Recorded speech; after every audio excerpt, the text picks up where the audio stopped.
harjutus 3, sarnane harjutus 2-ga, ainuke uus asi, mis me siin vaatleme, on siis keevisõmblus, mis on tehtud siis nii-öelda meie poolt vaadatuna siis selle detaili tagant nii-öelda, ümbert ringi keevitatud, mis siis omakorda tekitab sellise keevisvanni sinna, mida me siis proovime selle nii-öelda pingeid analüüsida.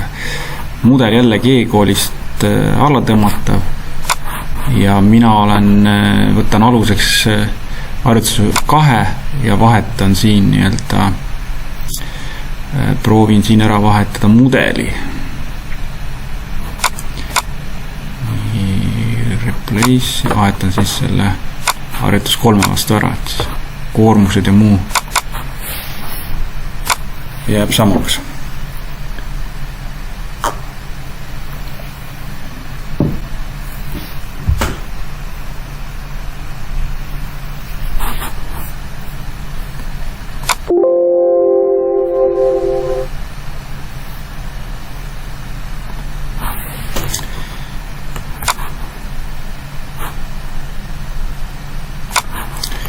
No nii, kuna meil toome sisse seda step-mudelist, siis step-mudel kaotab ära nii-öelda pinna nimetused, ehk siis need pinnad tuleb kõik uuesti määrata. Geomeetria alt ka on puudu materjal, sellepärast kõik küsimärgid ees.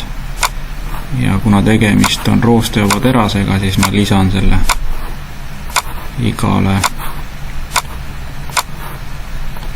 nii-öelda detailile ära. Ja see on keevisõmblus, millegipärast on see 2 korda selles mudelis. Ma panen selle suppress body, et teda ei arvestata. Nii ülejäänud kõik jääb sarnaseks.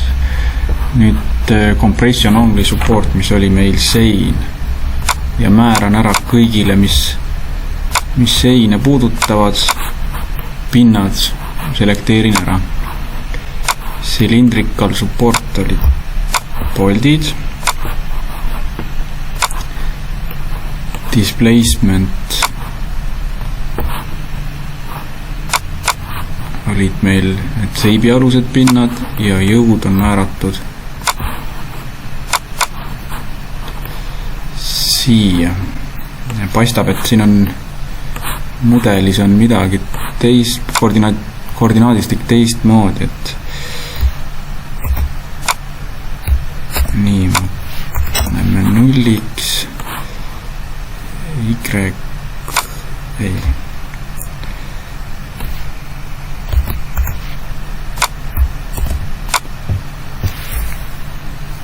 Ja Z on eemal 1952. Nii, nüüd on sama olukord. Nüüd, mis meil juurde tuli siit connection, mis siis iseloomustab erinevate pindade vahelisi seoseid, kuidas nad on ühendatud. Harjutamise mõttes ma kustutan nad kõik ära ja me loome nad uuesti. Jällegi loengu käigus räägime täpsemalt, miks nad nii on, kuidas me hetkel lihtsalt vaatame need sammud üle. Insert, manual, contact region ja avab 2 akent siia. Esimene ühendus on siis selle plaadi ja keevisõmbluse vahel. Nii, ma selekteerin pinna, mis oma vahel kokku puutuvad.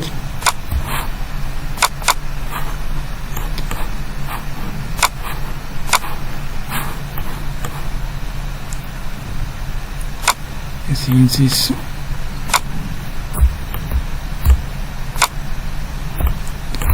see välimine keevisõmbluse pind ja kontrollin, et see on bonded. Nii, ja loon teise. Teine on jällegi nüüd keele ja keevisõmbluse vaheline pind.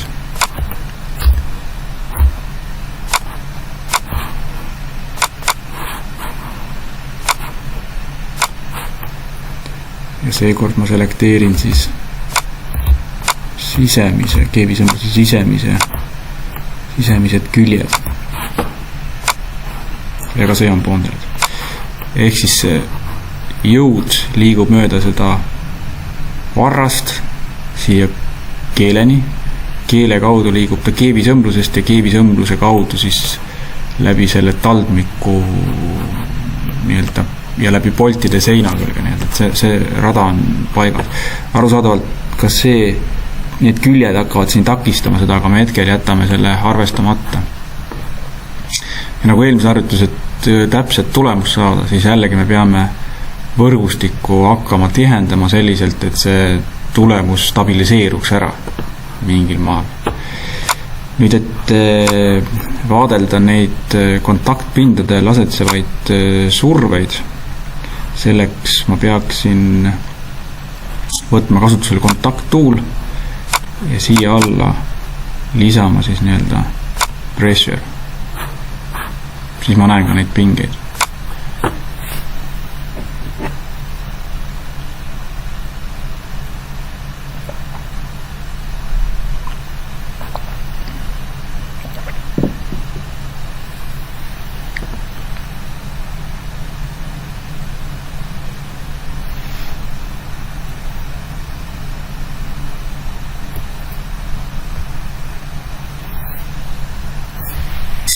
Midagi läks meil nüüd valesti. Suure tõenäosusega on mingi kontakt. See on paigas. Kontaktid tunduvad õiged. Compression only support, cylindrical support on paigas. Displacement on paigas. Jõud on ka paigas.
Meil on vabaks jäetud praegu, kuna meil koordinaadistik muutus, siis peaks olema fikseeritud see Z-suund.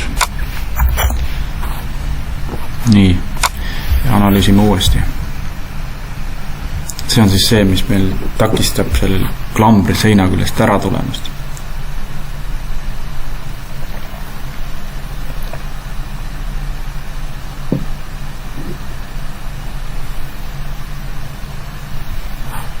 Nii, ja nüüd arvutas ka tulemuse välja.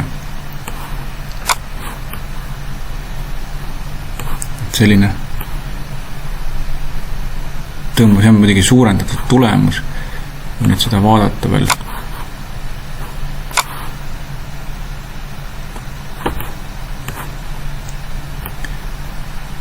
Siis me näeme, et see kogu jõud liigub läbi keevise sellesse kehasse. Millised pinged asetsevad keevisõmblusel on siis näha nii-öelda survete püürilt.